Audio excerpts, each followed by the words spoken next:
So for our next demonstration, it's really a simple exercise. It's very similar to manufacturing a canned food because we're primarily utilizing meat products.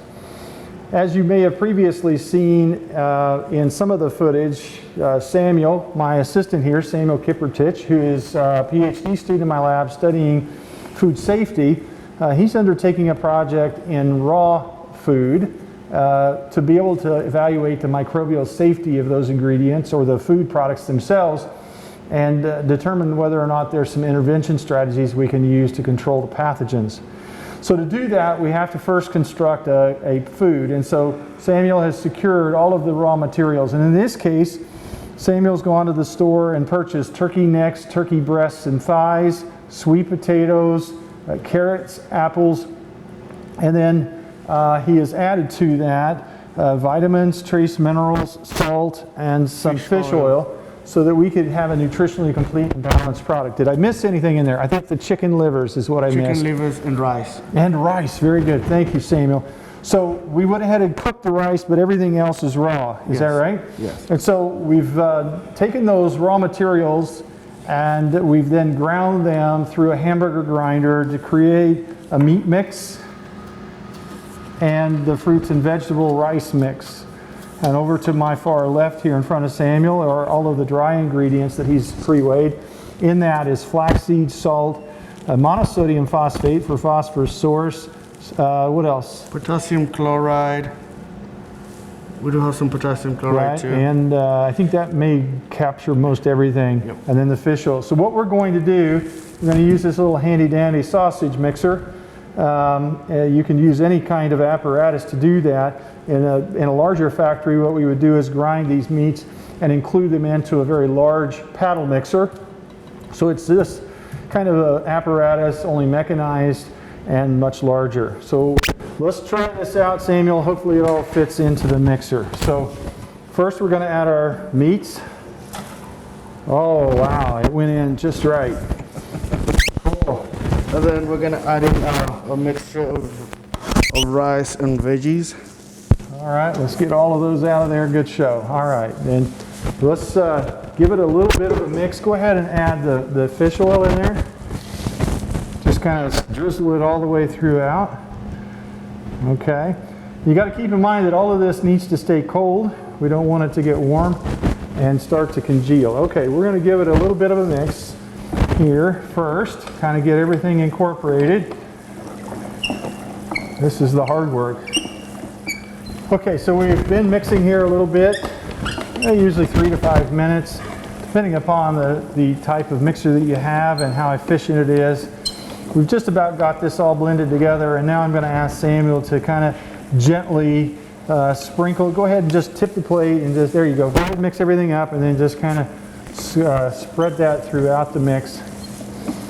And we'll get that evenly distributed so every bite has a full and balanced nutritional platform. Okay, go ahead and tip it on in there, Samuel. Good job.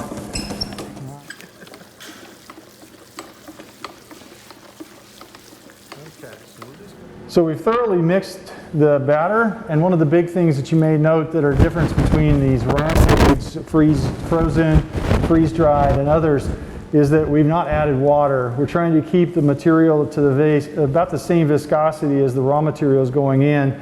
There are some occasions when companies might add a small amount of water so that they can pump the material into a forming or a patty machine. In this case, we're just going to use our hands to make a patty. And so I'm going to hand a patty, a lump here to Samuel, and he's going to form that into a small sort of slider-sized patty and then place on this rice paper in a cookie sheet. Then we can either package this material and sell it as raw and refrigerated, of course, or we can place this into freezer and sell it as frozen raw, or we can also take these materials and place them into a freeze dryer and go through the freeze drying process. But you'll note that it's much more viscous. You want a little more there, huh? Yeah. Okay. You like a hearty size to a slider, don't you? Yes. Okay. But that's the essence of the raw process. So the big difference between the canning process, baking, and extrusion relative to the raw process is that we're not going through any thermally controlled kill step. So that's been part of the big challenge here with raw foods is there's no kill step. There's no pathogen reduction. There's no high temperature, high pressure. And so whatever the bacterial load that was going into the product is the bacterial load that we finish with.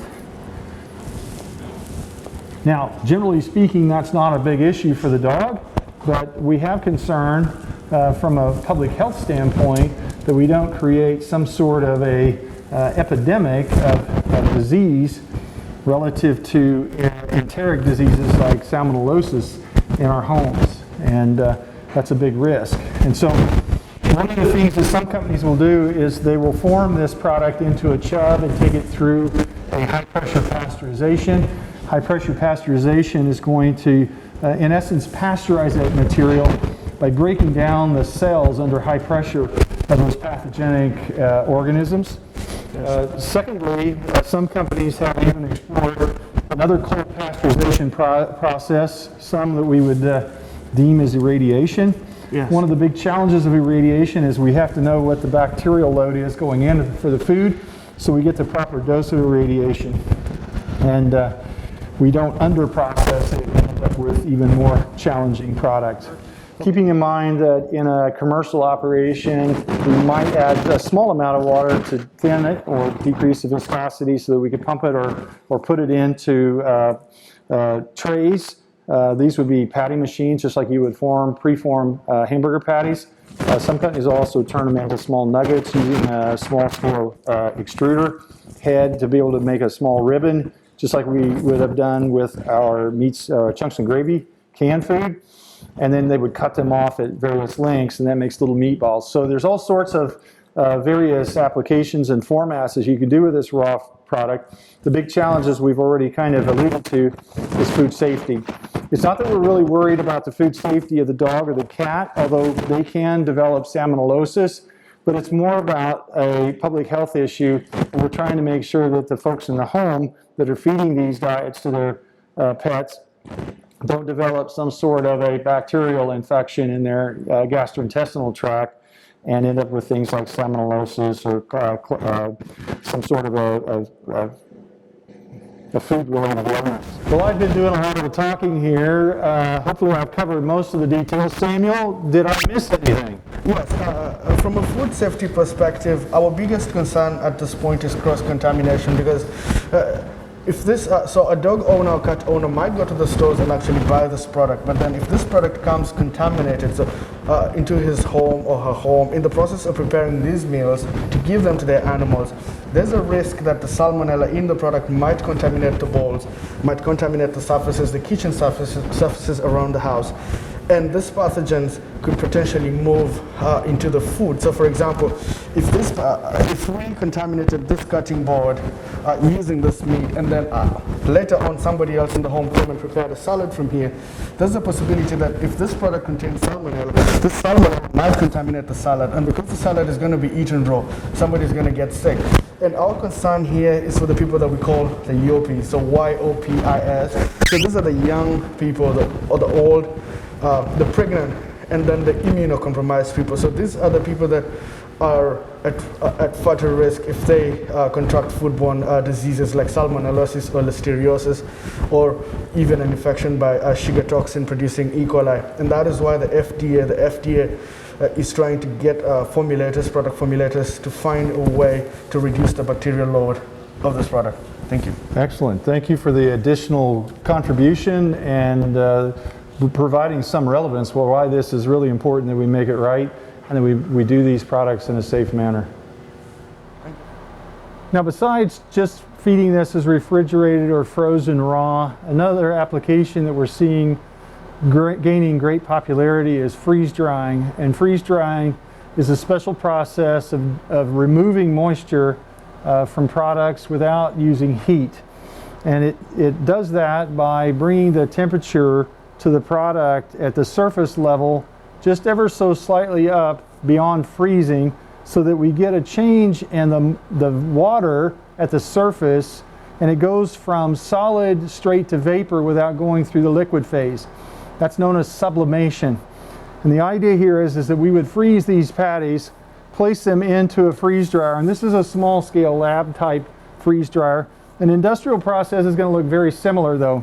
So there's going to be a chamber where we slide the material in, and these are very subtly heated plates here. So we're going to get a heat exchange from the plate to the tray that's going to then cause a cycling of heat to this frozen material, and we're going to get that sublimation. So we're going to get an exchange of solid moisture in the meat piece to straight to gas, and then back behind here there's another chamber that freezes then that gaseous moisture back to a solid immediately and captures it so that we can eliminate it. This is all done under vacuum, and so the idea here is that we're going to take a frozen product, create a vacuum, remove the water without heat through the process of lyophilization or sublimation, and we're going to trap that captured moisture down here in another vessel that we can remove later by just draining the hose. What goes on here is we're taking moisture of this product that was probably around 65 or 70% moisture down to about 4 or 5% moisture. So the product's going to go from relatively heavy to very light. It will retain most of its shape and structure, but it will be a little bit more flaky. And the whole idea here is that in the home setting that could be rehydrated straight back to a full constitution or a full strength, as it were, and could be fed as a raw product that had just simply been converted from wet to dry and then back from dry to wet. It's also very lightweight, so it's easily packable if you're traveling. So it has a convenience aspect to it, in addition to retaining most of the vitamins and minerals because we haven't gone through a heating process. One of the challenges we face in this is that we're starting with something that we bought at a very high price as a wet meat, and as we remove all that water, we still have the high price of that meat, and so we end up with a lot of shrink.